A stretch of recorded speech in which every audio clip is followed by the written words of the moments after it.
Scott Paget, who joins us once again running the latest numbers. Scotty, we're looking out to the north and the west, and we see the lightning way off in the distance, and that's part of that big line that's slowly creeping its way to the south. It is creeping its way to the south, so you're going to hear the rumbles of thunder. You're going to see the lightning as well, and the flooding concern really is increasing, Doug, as we go into the overnight hours, because these storms are moving slowly, moving over the same area of land, and as you take a look right now, what's happening on the high-resolution radar, we are seeing this complex of storms making its way from the north to the south. A lot of lightning with that.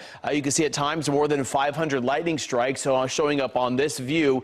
So we're dealing with a lot of the heaviest rain now pushing its way through parts of the Metroplex as well, seeing some pockets of heavy rain. As we zoom our way in there just a bit more, you're able to see that we do have some heavy rain now in south sides of Denton County, north sides there of Tarrant County as well, east sides of Dallas County. See some of the heavy rain that's continuing to move its way on through. From there, as we widen out the view just a bit more, you're able to notice that we have that line developing all the way out to the west. And let's take a look from our mobile 11 unit right now that is out there on some of the roadways. At times some lighter rain, at times some pockets of some moderate rain, and then also areas of some heavy rain continuing to fall. And that's why the flooding concern is increasing going into the evening hours. Some hydroplaning on the roadways possible. This is far northeast Dallas. You see some warning lights right there on the side of the road, maybe a car off on the side. This is along 635. So just give it a little extra slow for you as you're out on the roadways.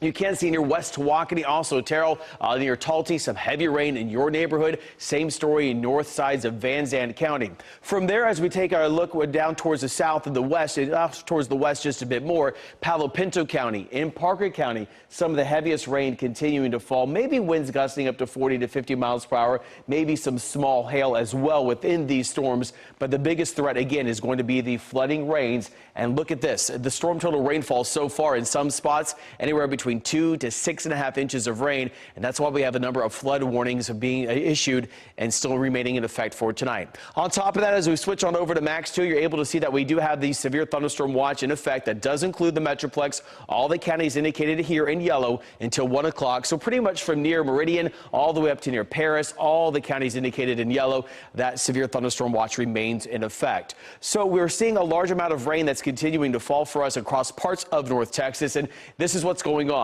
Flash flood warning in effect for south sides of Montague County, also Wise County until 1:15. Until 1 o'clock in the morning, we also have that for Denton County, southeast sides of Collin County until midnight. You can see also for Cook County and Grayson County until 11:45.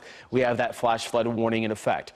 All right, the future sky forecast picking up on how this line split just a bit and going to about midnight to near 1 o'clock. Continue to move through the Metroplex down to the south and the east, dropping some heavier rain. Here we are 2 to 3 in the morning. That same progression happening into the morning hours, and then our far southeast counties 4 to 5 o'clock. That leading edge still trying to hold together with some strong storms, heavy rain, and that's why we do have that flooding concern overnight and pretty much all day tomorrow.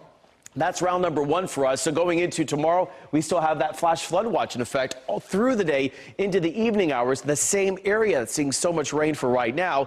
And our rain chances, well, they go up. Thursday, 60%, Friday, 70%. So we're going to be seeing the second round moving its way on in as we go into about 9, 10 o'clock to near the midday hours, trying to work its way to the south, breaking up just a bit, but we'll keep our eyes on that. And unfortunately, we have more rain on the way for Friday at 70% chances, but thankfully this weekend we dry out. On Sunday, that sunshine peaks out and temps remaining in the 80s.